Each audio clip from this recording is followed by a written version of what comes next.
Assalamu alaikum guys, how are you? I am Mohammed Ahmed and I want to start a new topic on the process desalting. So desalting is a phenomena. Desalting एक वो phenomena है जिसमें हम अपने crude में से salt like product को remove करवाते हैं। मीन्स डिसॉल्टिंग में जो भी सॉल्ट इम्प्योरिटीज़ होंगी और जो भी मेटल कंटेंट वाली इम्प्योरिटीज़ होती हैं उसे हम रिमूव करवाते हैं अपने क्रूड ऑयल से। उस सॉल्ट में कोई क्लोराइड एंड सल्फेट्स के सॉल्ट्स हो सकते हैं like sodium chloride, calcium chloride, magnesium chloride और ETC। तो इसमें जितने किस्म के भी सॉल्ट्स हैं वो सारे रिमूव होते हैं डिसॉल्टिंग के प्रोसेस से। इसमें ऑर्गेनोमेटालिक कंपाउंड भी रिमूव होते हैं, जिस तरह आयरन हो गया, निकल हो गया, वेनेडियम हो गया और ETC, इससे रिलेटेड जितने भी कंपाउंड्स आ जाते हैं। तो डिसॉल्टिंग का मकसद क्या है, और अगर हम डिसॉल्टिंग ना करें, इन सॉल्ट्स को रिमूव ना करें, तो कौन कौन से प्रॉब्लम्स आ सकते हैं हमारे सिस्टम में। तो इसमें सबसे पहले प्रॉब्लम आती है corrosion of the distillation column. मतलब डिस्टिलेशन कॉलम और उसकी जो पाइपिंग सिस्टम है उसमें क्रोजन काउज हो सकता है सॉल्ट्स की वजह से, क्योंकि सॉल्ट जो है वो रिएक्ट करके वाटर के साथ HCl भी बनाते हैं और HCl एसिडिक इन नेचर का होता है जो कि क्रोजन काउज करता है। सेकंड है erosion in the crude pump, erosion of crude oil in pump pipelines ETC, क्योंकि जब हमारा फ्लूइड फ्लो करता है तो उसमें अगर सॉल्ट कंपोनेंट होंगे तो वो डिपॉजिट होने लगेंगे डिफरेंट एरिया में, पम्प के और पाइपलाइन के डिफरेंट एरिया में डिपॉजिट होंगे। तो जब वो डिपॉजिट होंगे तो एक इरोजन काउज होगा ड्यू टू प्रेशर डिफरेंस, और जब वहाँ पर डेथ एंड्स बनेंगे, मीन्स कि एक डेथ एंड बन जाएगा, वहाँ पे सॉलिड पार्टिकल आकर के स्टक होंगे, तो वो इरोजन के इसका सबब बनते हैं। सेकंड है फाउलिंग इन हीट एक्सचेंजर। मीन्स कि हमारा जो हीट एक्सचेंजर होता है या कोई ऐसा इक्विपमेंट जहाँ से हम हीट ट्रांसफ़र करवाते हैं, तो वहाँ पर जो है वो फाउलिंग काउज करता है ये हमारा सॉल्ट कंपोनेंट। उसके अलावा प्रोडक्ट डिग्रेडेशन, मीन्स कि जो हमारा at the end down stream पर प्रोडक्ट मिलेगा वो कोई अच्छी क्वालिटी का प्रोडक्ट नहीं होगा, वो एक लो ग्रेड का प्रोडक्ट होगा और हमें उसको रिफ़ाइन करवाना पड़ेगा। तो इसलिए हम पहले ही डिसॉल्टिंग का प्रोसेस लगाते हैं ताकि हमारे जो डाउन स्ट्रीमिंग प्रोडक्ट हैं उसकी थोड़ी बेटर क्वालिटी हमें मिले। सबसे लास्ट आता है पॉजिंग ऑफ द कैटलिस्ट, और सबसे एक्सपेंसिव यही प्रॉब्लम होता है और सबसे कॉस्टली प्रॉब्लम यही होती है हमारे पास कि ये जो सॉल्ट होते हैं वो हमारे कैटलिस्ट को डीएक्टिवेट कर देते हैं या उसमें पॉइजनिंग क्रिएट कर देते हैं। पॉइजनिंग बहुत सारे किस्म के हो सकते हैं और इंशाल्लाह आगे एक वीडियो बनाई जाएगी जिसमें कैटलिस्ट की डीएक्टिवेशन और पॉइजनिंग के बारे में डिस्कस करेंगे। अच्छा, जो हमारे क्रूड में सॉल्ट होता है उसकी भी एक रेंज होती है, तो उसकी रेंज होती है 10 to 200 पाउंड्स पर 1000 बैरल, और ये जो रेंज है ये रेंज है 1 स्टेज डिसॉल्टिंग प्रोसेस की। मतलब कि हमारा जो क्रूड ऑयल है वो एक बार डिसॉल्टर में जाएगा, प्रोसेस होगा और हमारा क्रूड ऑयल क्रूड ऑयल जो है वो फिनिश क्रूड बन करके बाहर आ जाएगा। लेकिन सपोज़ कि उसकी रेंज क्रूड में सॉल्ट की रेंज इससे ज़्यादा है, मतलब कि 200 पाउंड्स पर 1000 बैरल से ज़्यादा है सॉल्ट हमारे क्रूड में, तो हम उसको 2 स्टेज डिसॉल्टर से पास आउट करते हैं। मीन्स कि एक डिसॉल्टर में प्रोसेस होने के बाद हमारा क्रूड दूसरे डिसॉल्टर में जाता है और फिर वहाँ पर दोबारा प्रोसेस होता है। तो इसके अगर हम सिंपल स्टेप के बारे में बात करें तो ये 2 स्टेप में कंप्लीट हो जाता है।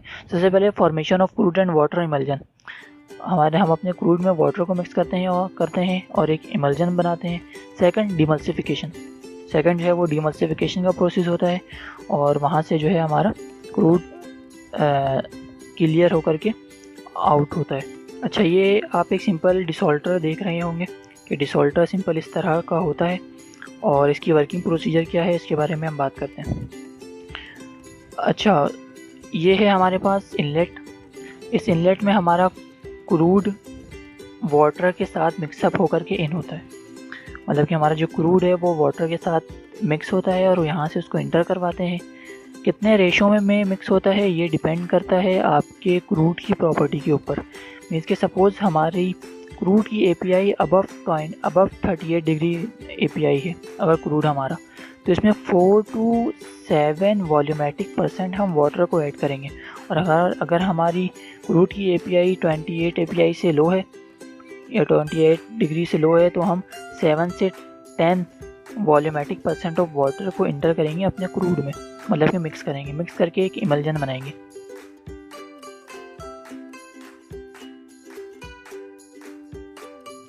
इमल्जन बनाने के बाद यहाँ से इंटर होगा और इंटर होने के बाद एक मिक्सिंग वेल्व में आएगा हमारे।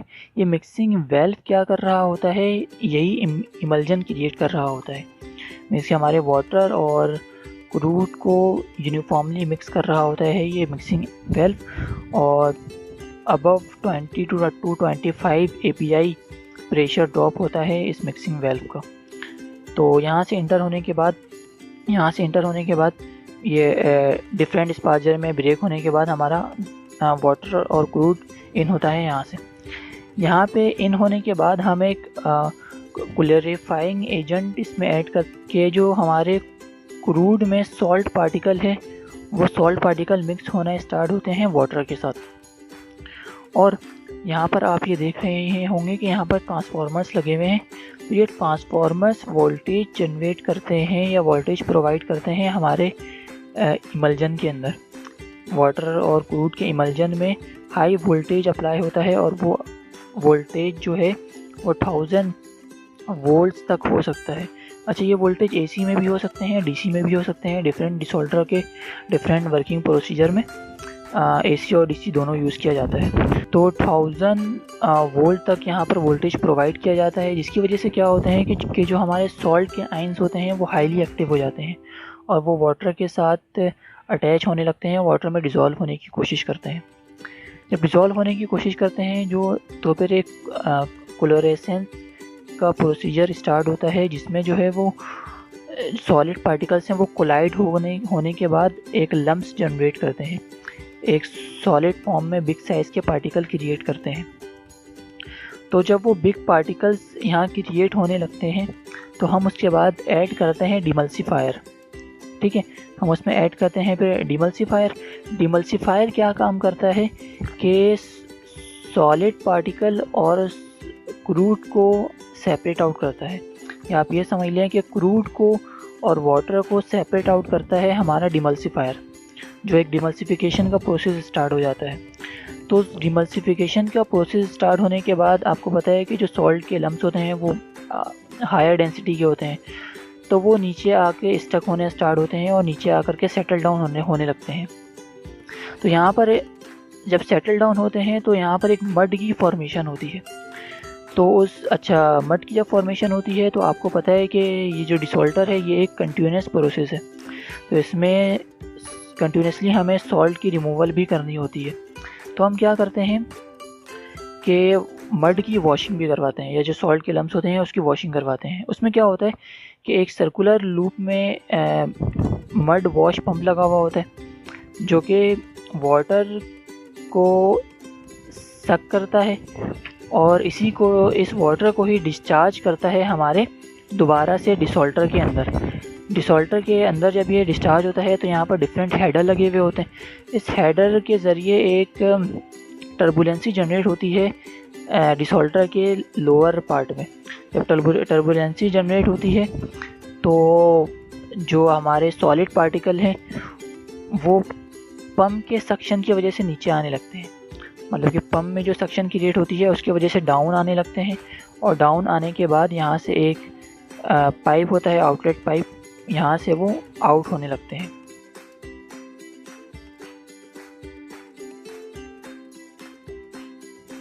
तो एक सिंपल सा प्रोसेस है ये डिसॉल्टर का, जिसमें हम सॉल्ट पार्टिकल को रिमूव करते हैं अपने क्रूड में से।